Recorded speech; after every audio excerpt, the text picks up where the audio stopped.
Hi everyone, this is Cheryl and welcome to my sewing room. I'm going to demonstrate how to make this really easy table runner using Jellyroll strips, so let's get started. You'll need the following supplies.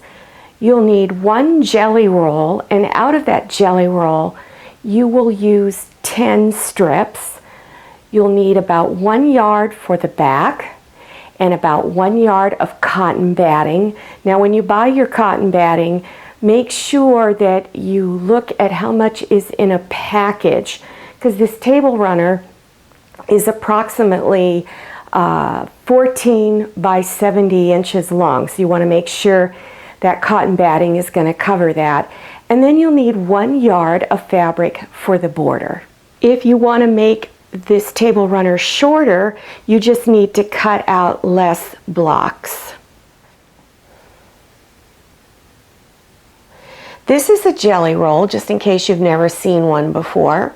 They come in a variety of colors. They're pre-cut 2.5 inch wide strips. And try to look for ones that have a big difference in color. Like this has blue, yellow, green, pink. So make sure it's not all the same color, because the pattern might not show up as well. Then take out 10, because that's all you'll need, and press them out. Make sure you put your strips in just a random order, okay? Now take the first 2 that you have, bring them on top of each other, and stitch a 1/4 inch seam on there, all the way down the full length of the strips. And don't worry about the selvage edges right now. We'll get rid of those later. Take your next strip, lay it on top, and stitch all the way down 1/4 inch.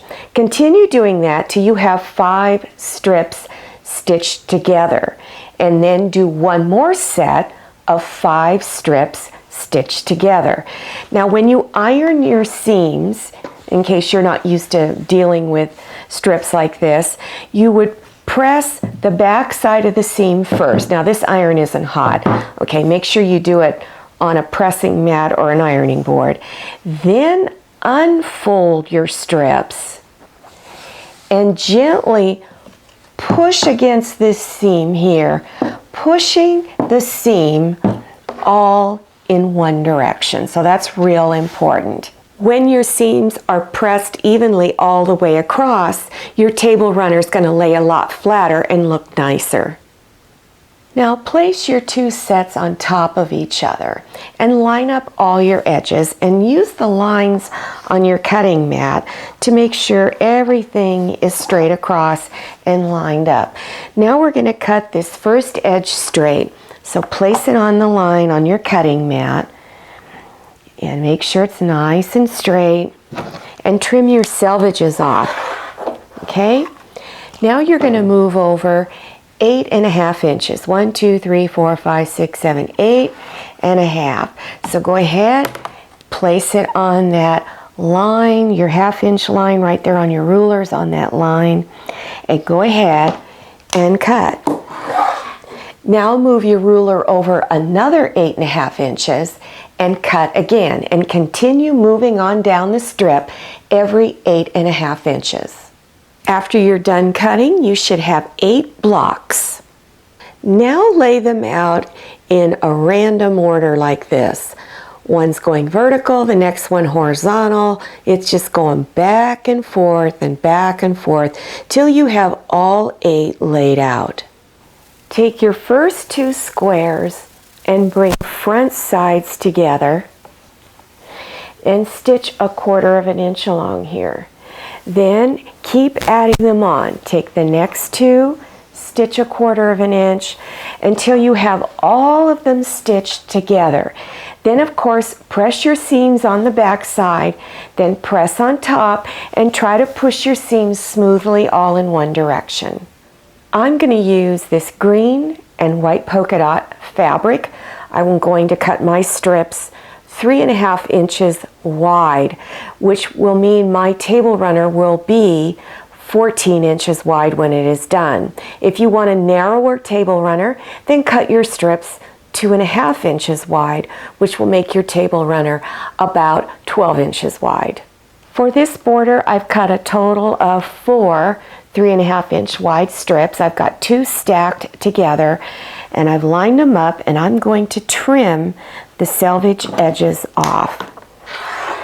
Bring front sides together of the 2 strips and stitch a 1/4 inch seam, and then press the seam open.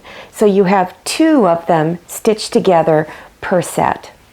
Place your border strip along the long edge of the runner. And you want to make sure you have about 1/2 inch to 1 inch of overhang at each end. Then stitch 1/4 inch all along here. Then press the seam on the back side, unfold, and press on top. Then go to the other side and do the same thing. After pressing the border seams, then you're going to straighten this edge out. So place your ruler along the edge there, and then cut it straight. And do the same thing at the other end. You should have 2 pieces left over of border strip. You're going to use these at each end of the table runner. So place that strip on there, and then go ahead and stitch 1/4 inch, press it on the back side, unfold and press on top, and then go to the other end and put your last strip on. Now you're going to trim the 2 corners squared. So go ahead and place your ruler on this edge here and line it up nice and straight, and then trim this straight. Do this at all 4 corners. This is the fabric for the back of the table runner. You're going to need about 1 yard. Leave your fabric folded with the selvage edges together. Make sure you straighten out your raw edge down here first. Then go over 16 inches and cut a piece. Then move your ruler over 16 inches again and cut 1 more. Stack the 2 pieces together and line them up, and we're going to cut the selvage edge off. So line it up, cut it nice and straight. After you stitch the ends of the 2 pieces together, make sure you press this seam open. Then lay your table runner down the full length and smooth it out, and you want to make sure you have fabric extending out on all 3 sides. So trim any excess off, leave at least 1 inch at each end. Then cut a piece of cotton batting that is the same size as your fabric for the back. Make sure the back of your fabric is front side down, then the cotton batting, and then center your table runner over the 2 pieces of that. And then you want to either use straight pins or safety pins and scatter them all over the top. And then you're ready to do quilting stitches. If you've never done quilting stitches before, it's really not that difficult. And here's a couple of stitch patterns that are really basic for you to do if this is your first time. If you're more experienced, of course, you've probably got some really nice decorative patterns you like to do.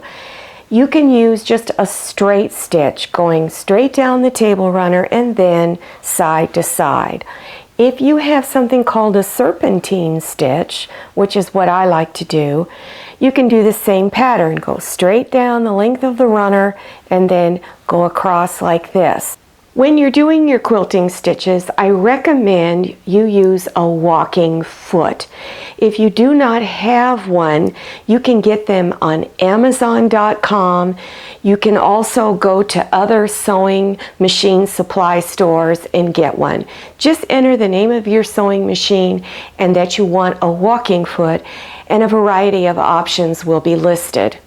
If this is your first time doing quilting stitches, I recommend you roll it up like this.